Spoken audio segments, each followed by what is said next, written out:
Okey, sambungan untuk video yang tadi. Ini adalah 3.5 zaman prasejarah di Malaysia yang awak belajar. Yang ini adalah lokasi zaman prasejarah yang terdapat di Malaysia. Okey, kalau kita tengok peta ini menunjukkan adanya zaman Paleolitik, Ho Bin Hian. Ho Bin Hian ini adalah zaman Mesolitik. Ini nama lain untuk zaman Mesolitik, iaitu zaman Ho Bin Hian. Lepas tu zaman Neolitik. Neolitik ada di Sarawak, Sabah dan Semenanjung. Dan yang terakhir adalah zaman logam. Untuk zaman logam hanya berada di Semenanjung Malaysia sahaja. Tak ada bintang dekat Sabah dan Sarawak. Dia ada dekat Semenanjung Malaysia sahaja. Itu untuk di dalam peta. Sekarang ni kita tengok antara tapak-tapak zaman prasejarah di Malaysia. Ini adalah susunan dia daripada Paleolitik hinggalah logam. Dan tapak-tapak yang terdapat di sini adalah Tingkayu Sabah, Gua Nia Sarawak, Kota Tampan Perak dan Lembah Mansuli Sabah.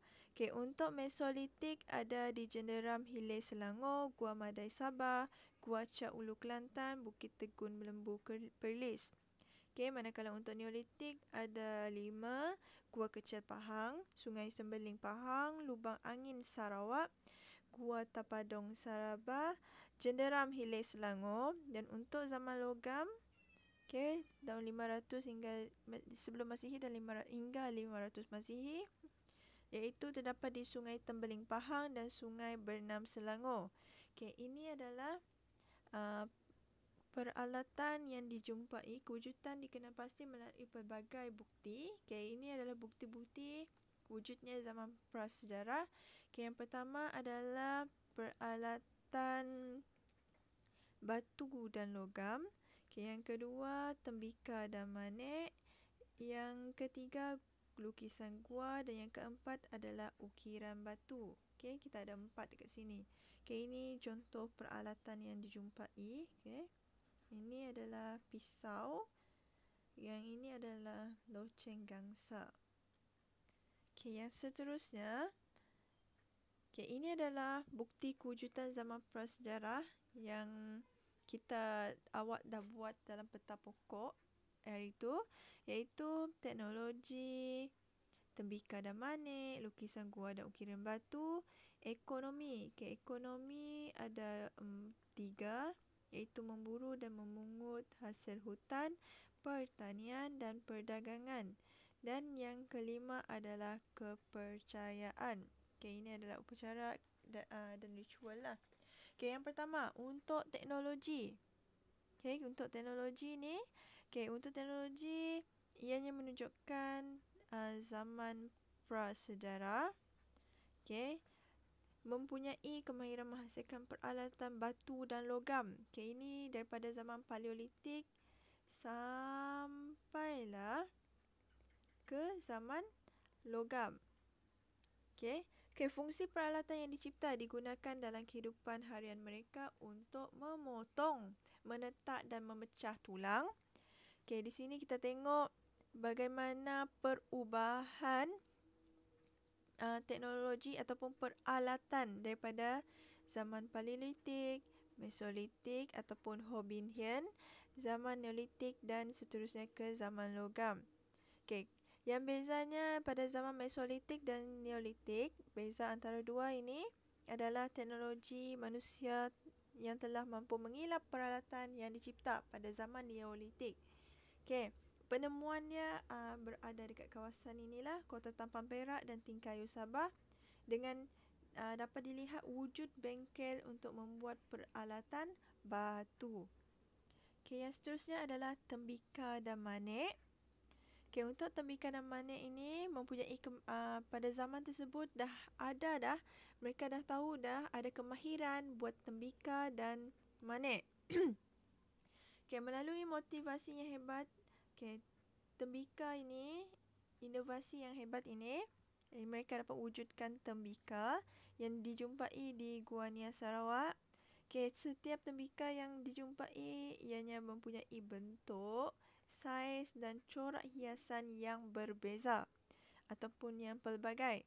Dan mana yang dijumpai adalah di dua tempat ini, iaitu Kuala Selingsing Perak dan Lembah Bernam Selangor. Okey, yang ketiga adalah lukisan gua dan ukiran batu. Okey, ini yang diperoleh daripada kita tengok dekat mana penemuan yang paling ketara kewujudan manusia zaman prasejarah adalah lukisan pada gua. Tengok, bayangkan lukisan ini masih kekal sehingga kini. Okey, ianya ditemukan di Gua ni ya, Sarawak. Okey, lukisan ini biasanya menggunakan arang dan ochre merah. Okey, arang awak tahu kan yang berwarna hitam. Okey, ochre merah ini adalah pewarna merah yang dibuat daripada batu kawi dan batu lada. Okey, ni ochre merah ini daripada batu kawi dengan batu lada dan menghasilkan warna merah. Jadi untuk mereka menulis pada zaman tersebut, untuk melukis. Okey. Lepas itu fungsi lukisan gua dan ukiran batu. Okey, zaman ini belum ada tulisan zaman prasejarah pada waktu ini. Dia masih baru ada lukisan saja. Okey.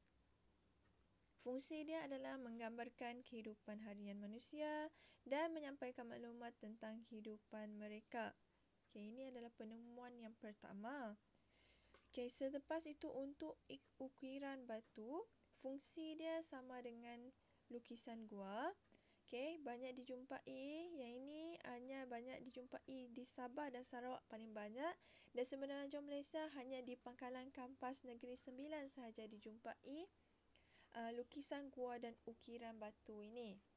Okey, yang seterusnya adalah ekonomi. Okey, untuk ekonomi terdapat 3, iaitu memburu dan memungut hasil hutan. Okey, yang kedua penanaman padi.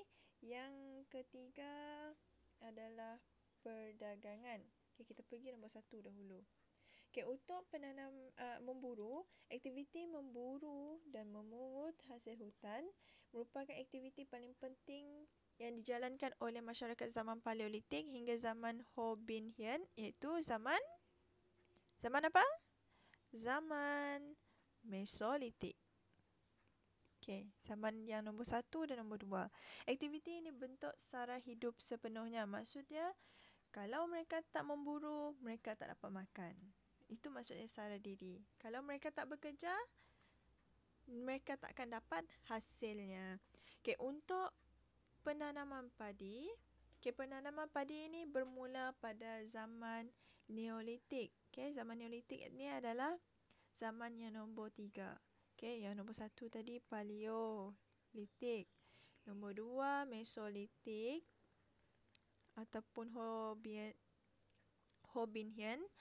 Yang ketiga Neolitik dan yang keempat adalah logam. Okey, ini zaman yang ketiga baru wujudnya penanaman padi. Yang ini pun dijumpai hanya di pinggir sungai dan lembah yang subur. Kenapa di kawasan ini? Sebab ada sumber air. Okey, lokasi-lokasi dia ada 3 dekat sini. Okey, yang pertama adalah Hulu Tembeling Pahang, Tenderan Hilir Selangor, Lembah Nenggiri Ulu Kelantan.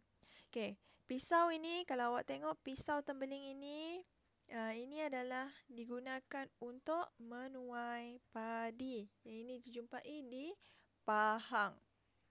Okey, yang ekonomi yang ketiga adalah perdagangan. Okey, perdagangan zaman ini belum ada wang. Jadi, mereka menggunakan sistem pertukaran barat, sama ada melalui laluan daratan ataupun maritim. Mereka bertukar barangan. Okey, barangan yang paling terpenting ialah loceng gangsa dan gendang gangsa. Okey, ini gambar loceng gangsa. Okey, yang kelima adalah kepercayaan.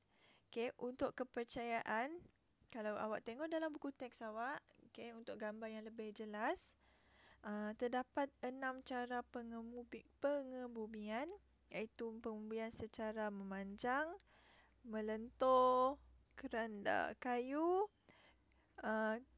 kubur kepingan batu, pengebumian perahu dan pengebumian tempayan. Okay, ada 6. Okay, untuk yang ini, mereka mengamalkan kepercayaan dan memberikan penghormatan kepada orang yang telah meninggal dunia ataupun yang telah mati. Okay, cara mengebumi ini adalah menunjukkan macam mana cara hidup masyarakat pada ketika itu. Okay, kalau awak tengok yang sebelah ini, bentuk batu ini, replika batu menggalit. Okay, ianya adalah untuk budaya menggalit merujuk kepada kewujudan batu besar yang tersusun rapi. Okay, batu sebesar yang disusun cantik-cantik. Okay, ianya ada kaitan dengan amalan kepercayaan dan ritual. Okay, itu ada sahaja untuk penerangan untuk subtopik 3.5 zaman prasejarah di Malaysia. Okay, seterusnya awak akan buat latihan kuis yang saya akan bagikan selepas ini. Okay, terima kasih.